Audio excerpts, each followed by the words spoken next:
Good morning students.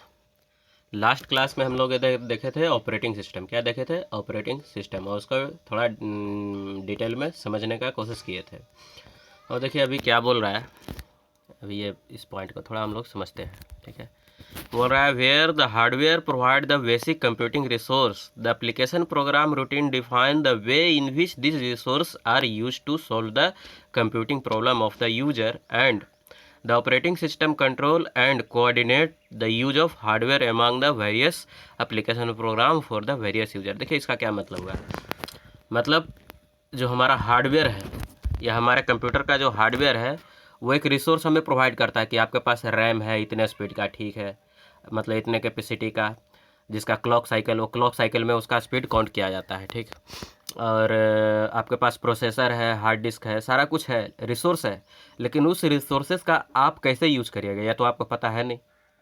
तो इस चीज़ को कैसे यूज करना है, उसको इफ़िशियंट वे में कैसे यूज करना है, सारे रिसोर्सेज को आपस में कैसे कोऑर्डिनेट करना है, ये सारा कौन डिसाइड करता है? ये डिसाइड करता है हमारा सॉफ्टवेयर, और वो भी हमारा जो है ऑपरेटिंग सिस्टम। वही बोल रहा है hardware provide the basic computing resources, hardware provide the basic computing resources, what operating system और सिस्टम सॉफ्टवेयर इज कोऑर्डिनेट, जो क्या करता है, कोऑर्डिनेट करता है इन सारे रिसोर्सेज को।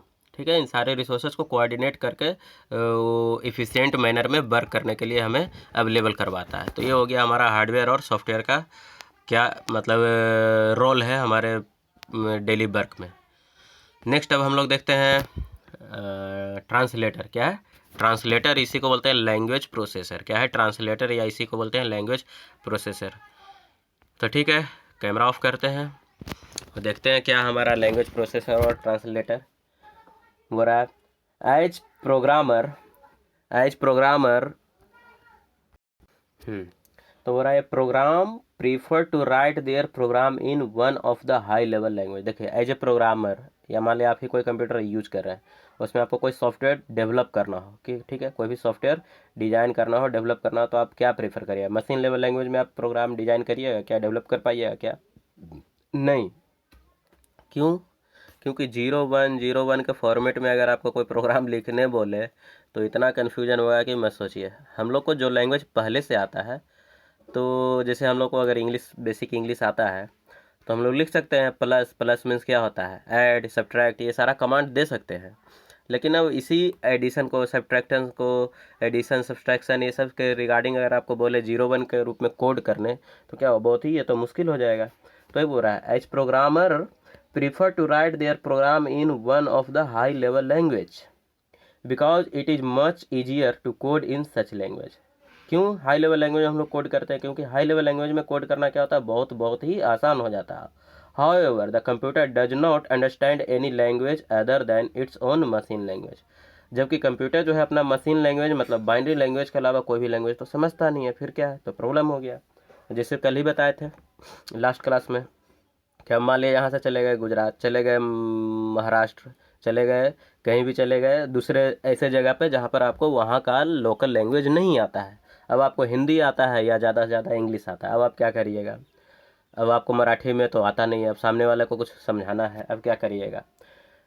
तो देखते हैं क्या यहाँ पे इसका सोल्यूशन हो सकता है। वही बोल रहा है however the computer does not understand any language other than its own machine language, that is binary language, therefore it become necessary to process a high level language so as to make it understandable. मतलब इस high level language को हम लोग क्या करेंगे? Process करेंगे। जैसे कुछ भी, किसी भी चीज़ को एक फॉर्म से दूसरे फॉर्म में ट्रांसफ़र करने के लिए कुछ तो प्रोसेसिंग लगता है। उसी तरह से हाई लेवल लैंग्वेज को कंप्यूटर के अंडरस्टैंडेबल फॉर्म में कन्वर्ट करने के लिए कुछ तो प्रोसेस करना पड़ेगा ना। वही बोल रहा है अंडरस्टैंड एंड लैंग्वेज अदर, हाँ वही बोल रहा है it become necessary to process high level language program so as it to make understandable to computer the system program which perform this very job are language processor. और ये जो काम करता है कंप्यूटर में, जो प्रोग्राम, जो सॉफ्टवेयर ये काम करता है, मतलब सॉफ्टवेयर ही है जो क्या करता है, हाई लेवल लैंग्वेज को लो लेवल लैंग्वेज या मशीन लैंग्वेज में कन्वर्ट करता है। वो भी एक सॉफ्टवेयर है, तो उसका काम ही यही है कि हाई लेवल लैंग्वेज को लो लेवल लैंग्वेज में कन्वर्ट करना, बस। हो रहा है द सिस्टम प्रोग्राम, और ये क्या है, एक सिस्टम प्रोग्राम है, मतलब सिस्टम सॉफ्टवेयर है, ठीक है, नाम ही पता चल रहा है सिस्टम प्रोग्राम। क्यों सिस्टम सॉफ्टवेयर ये हुआ, क्योंकि ये हमारे लैंग्वेज को कंप्यूटर के समझने वाले लैंग्वेज में कन्वर्ट किया, मतलब कंप्यूटर हमसे इंस्ट्रक्शन लिया और कंप्यूटर को इंस्ट्रक्शन वो उसके समझने के फॉर्मेट में ट्रांसफ़र कर दिया। तो क्या हुआ, ये कंप्यूटर हार्डवेयर से डायरेक्ट इंटरेक्ट किया, तो इसीलिए इसको हम लोग सिस्टम सॉफ्टवेयर बोलते हैं। अब ये देखिए फिगर, यहाँ पे फिगर में बोल रहा है इलस्ट्रेटिंग, बोल रहा है illustrate the concept of language processor. यहाँ पे देखिए क्या है, कोई एक बेगर टाइप का देखने में तो लग रहा है, एक कोई क्या है, एक बॉस टाइप का है, कुछ भी है ये, एक एक ये पर्सन थर्ड पर्सन है। देखिए यहाँ पे मतलब क्या सिनेरियो चल रहा है, इसको समझिएगा। बोल रहा है ये क्या बोल रहा है, my name is Xavier D'Souza, my name is Xavier D'Souza, I know English only, I don't understand French. मतलब मैं जेवियर डिसूजा हूँ और मुझे केवल इंग्लिश आती है, मुझे फ्रेंच नहीं आती है। तो और ये पर्सन देखिए तो कुछ फ्रेंच में बोल रहा है, कमेंट वो जो पो कुछ मतलब कुछ ऐसा बोल रहा है जो हम लोग को समझ से बाहर ही है, कुछ शायद फ्रेंच में ही बोल रहा हो। तो ये पर्सन क्या बोल रहा है, यहाँ पर ये पर्सन क्या बोल रहा है I know English and French both, मैं इंग्लिश और फ्रेंच दोनों जानता हूँ। That is why I am working here as interpreter, इसलिए मैं यहाँ पर इंटरप्रेटर की तरह क्या करता हूँ, वर्क करता हूँ। व्हाट इज़ योर नेम, ये से क्या पूछा, नेम पूछा, तो वो क्या बोला, देखिए यहाँ पे नंबरिंग किया हुआ, चलिए यहाँ पे क्या किया हुआ है, नंबरिंग किया हुआ। फर्स्ट नंबर का ये है, पहले ये बोला I know English only, I don't understand French, तो ये तो हो गया फर्स्ट नंबर में। सेकंड नंबर में ये बोला कि okay I know English and French both, so that I am working here as a interpreter. तो फर्स्ट केस, सेकंड केस और थर्ड केस में ये बोला कि ओके ठीक है, कुछ मतलब इससे पूछा होगा, ये इसको बोला होगा कि उसके बारे में पूछो, मतलब ये जो पर्सन है इसको बोला कि तुम इसके बारे में पूछो, क्योंकि ये तो फ्रेंच जानता है और ये फ्रेंच भी जानता है और इंग्लिश भी जानता है। तो ये बोला ठीक है, थर्ड नंबर में ये अपना बोला इससे कि इससे पूछो कुछ, फिर ये बोला कि व्हाट इज़ योर नेम, ठीक है। फोर्थ नंबर में ये बोला व्हाट इज़ योर नेम, तो ये बोला my name is Xavier D'Souza, तो ये इससे बोल रहा है फिर ये पर्सन सिक्स स्टेप में कि वो इसका नाम क्या है, वही बोल रहा है ये जी, मतलब जेई। अब जेई का क्या मतलब होता है, मतलब जेई मतलब यहाँ पे कुछ फ्रेंच में हो रहा होगा, क्योंकि ये जो पर्सन है ये इंग्लिश में अपना नाम बताया, अब ये इंग्लिश में इसका नाम सुनने के बाद इसको तो फ्रेंच में बताएगा ना, तो ये बोल रहा है जी।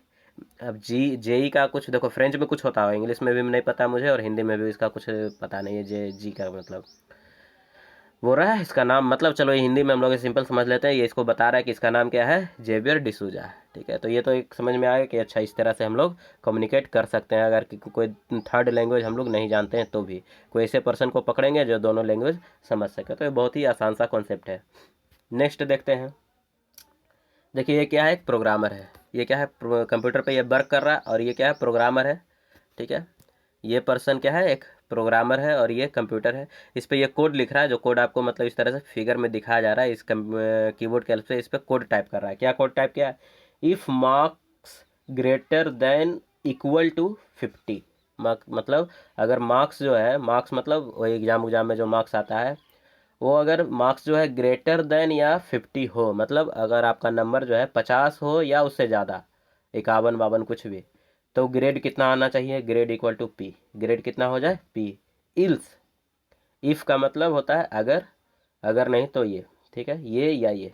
If marks greater equal to 50 तो grade equal to P, else grade equal to F. अगर मार्क्स ग्रेटर इक्वल टू 50 हो तो ग्रेड कितना हो जाना, मार्क्स ग्रेटर इक्वल 50 हो तो ग्रेड हो जाना चाहिए पी, अदरवाइज ग्रेड कितना हो जाना चाहिए एफ। तो ये बहुत ही फॉल्स है, मतलब पास और फेल, क्या है, पास और फेल फेल। अब लैंग्वेज प्रोसेसर क्या किया, बीच में अब आ गया लैंग्वेज प्रोसेसर। क्यों, क्योंकि ये तो कंप्यूटर की क्या है, ये हमारा कंप्यूटर है, ये तो समझ नहीं पा रहा है क्या लिख दिया। अब यहाँ पर लैंग्वेज प्रोसेसर क्या किया, इसको देखिए 0 1 के फॉर्मेट में ट्रांसलेट कर दिया। अब देखिए 0 1 हमको समझ में नहीं आ रहा, आपको समझ में आ रहा है क्या, आपको भी शायद समझ में नहीं आ रहा है, लेकिन ये समझ में आ रहा है। अच्छा, क्योंकि इंग्लिश इतना बेसिक इंग्लिश तो हम लोग को आता ही है। तो इंग्लिश में कोडिंग की है और हम लोग को कुछ करना नहीं पड़ा, क्या किया, कंप्यूटर इसको ट्रांसलेट कर दिया, क्या किया, ट्रांसलेट कर दिया।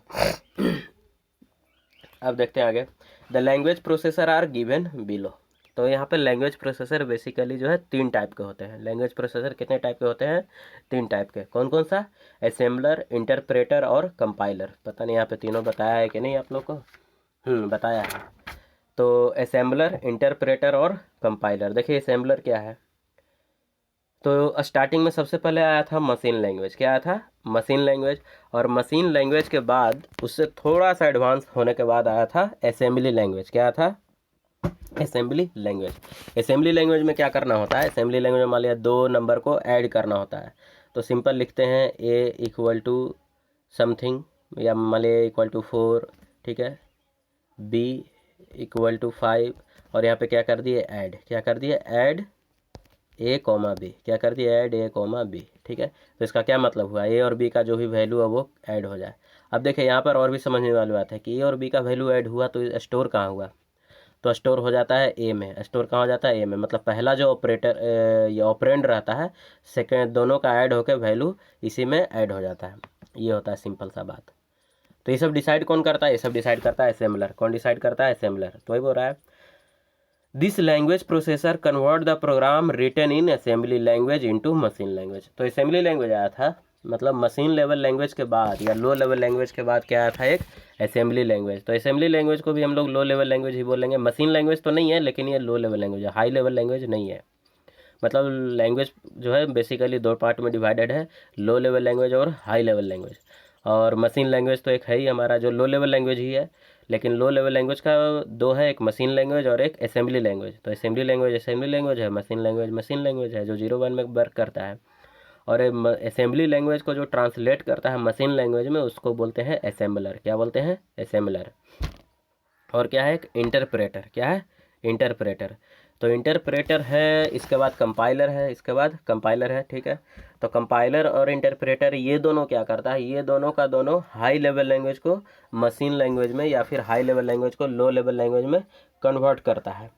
तो फिर ये दोनों में डिफरेंस क्या है? दोनों में मेन डिफरेंस क्या है? तो पहले तो इंटरप्रेटर देखते हैं और कंपाइलर कल देखेंगे, ठीक है। तो इंटरप्रेटर के बारे में क्या बोल रहा है? This language processor convert a high level language program into machine language by converting and executing it line by line. देखिए क्या हो रहा है, लाइन बाय लाइन। मतलब देखिए 2 तरीके से होता है। जैसे मैं आप लोग को ये बुक अगर एक्सप्लेन ही कर रहा हूँ, तो ये बुक को एक्सप्लेन करने का 2 तरीका है। दोनों तरीका मतलब कभी कभी क्या होता है, एक तो जैसे ये पैराग्राफ पूरा एक्सप्लेन करना हो, तो ये पूरे पैराग्राफ को एक बार में रीड कर लिए, एक बार में पूरे पैराग्राफ को रीड कर लिया, उसके बाद आपको एक्सप्लेन कर दिए, पहला। दूसरा बात क्या हुआ कि पहला लाइन, फर्स्ट लाइन रीड किए, आपको एक्सप्लेन किए, फिर सेकंड लाइन रीड किए, फिर एक्सप्लेन किए, फिर थर्ड लाइन रीड किए, फिर एक्सप्लेन किए। तो ये 2 तरीका हुआ। तो इसी तरह से इंटरप्रेटर और कंपाइलर भी है। तो इंटरप्रेटर क्या करता है? लाइन बाय लाइन, मतलब पहला लाइन वो रीड किया, उसको पहले ट्रांसलेट कर दिया। अगर उसमें कुछ एरर आया तो वहीं पे वो रुक जाएगा, वहीं पे वो क्या होगा? रुक जाएगा। और आपको यूज़र को एज ए यूज़र, जैसे ये यूज़र है तो यूज़र को मैसेज देगा कि इसमें क्या है, कुछ एरर है। अब ऐसा नहीं बोलेगा कि इसमें कुछ एरर है, मतलब यूज़र का भी कोड होता है कि आपको पता करना होता है कि कौन सा कैसा एरर दे रहा है, तो क्या वहाँ पे गलती होना चाहिए। तो इंटरप्रेटर और कंपाइलर में बेसिक डिफरेंस यही है कि इंटरप्रेटर जो है एक लाइन को एक बार में रीड करता है और उसको ट्रांसलेट करता है, देन सेकंड लाइन को रीड करता है, फिर उसको ट्रांसलेट करता है और एग्जीक्यूट करता है। जबकि कंपाइलर क्या है?